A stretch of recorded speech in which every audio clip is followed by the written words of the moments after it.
AP మద్యం కుంభకోణం కేసులో A1గా ఉన్న రాజ్ కేశరెడ్డిని తొలి రోజు సుదీర్ఘంగా విచారించింది సిట్. దాదాపు 7 గంటల పాటు ప్రశ్నల వర్షం కురిపించింది. లిక్కర్ అమ్మకాలు, డిస్టిలరీస్ నుంచి ముడుపుల వసూలు అంశాలపై రాజ్ కేశరెడ్డిని సిట్ విచారించింది. లిక్కర్ పాలసీ, ప్రైవేట్ వ్యక్తులతో మీటింగ్స్, హవాలా వ్యవహారంపై ఆరా తీసింది.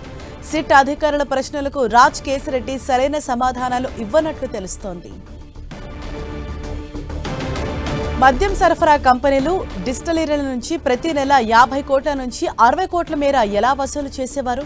ఆ సొమ్మంతా ఏ రూపాల్లో ఎవరెవరికి ఇచ్చేవారు? అంతిమంగా ఆ సొత్తు ఎవరికి, ఎలా చేరింది? ఈ మొత్తం కుట్ర రూపకల్పనకు ప్రధాన సూత్రధారి ఎవరు అనే ప్రశ్నలు సంధించారు విచారణ అధికారులు. రాజ్ కేశరెడ్డిని వారం రోజుల పాటు సిట్ కస్టడీకి ఇవ్వడంతో తొలి రోజు సుదీర్ఘంగా విచారించారు. ఉదయం 10 గంటల నుంచి సాయంత్రం 5 గంటల వరకు ప్రశ్నించారు. దర్యాప్తులో తేలిన అంశాల ఆధారంగా వివరాలు రాబట్టారు. చాలా ప్రశ్నలకు ఆయన తప్పించుకునే రీతిలో సమాధానాలు ఇచ్చినా తమ వద్ద ఉన్న ఆధారాలు, కాల్ డేటా రికార్డులు, సాక్షుల వాంగ్మూలాలు చూపించి ప్రశ్నించారు. అయితే తొలి రోజు విచారణకు రాజ్ కేశరెడ్డి పూర్తి స్థాయిలో సహకరించలేదు. ఈ కుట్ర మూలాలు, వెనుకున్న సూత్రధారులు, అంతిమ లబ్ధిదారుల పాత్రకు సంబంధించి వివరాలు రాబట్టేలా ఇవాల్టి నుంచి ఆయన్ను ప్రశ్నించాలని సిట్ అధికారులు భావిస్తున్నారు. మద్యం సరఫరా కంపెనీలు, డిస్టిలరీల నుంచి ముడుపుల వసూళ్లలో రాజ్ కేశరెడ్డి తరపున కీలకంగా వ్యవహరించిన బూనేటి చాణక్యను ఇవాల్టి నుంచి ఈ నెల 7 వరకు సిట్ కస్టడీకిస్తూ విజయవాడ ఏసీబీ న్యాయస్థానం ఆదేశాలిచ్చింది.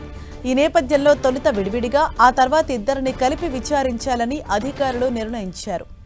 మద్యం కుంభకోణం కేసులో తాజాగా అరెస్ట్ అయిన రాజ్ కేశరెడ్డి ప్రధాన అనుచరుడు, మద్యం కంపెనీల నుంచి ముడుపులు వసూలు చేసి రాజ్ కేశరెడ్డికి అప్పగించే హవాలా నెట్వర్క్లో కీలకంగా వ్యవహరించిన పి. దిలీప్ను 30వ నిందితుడిగా సిట్ చేర్చింది.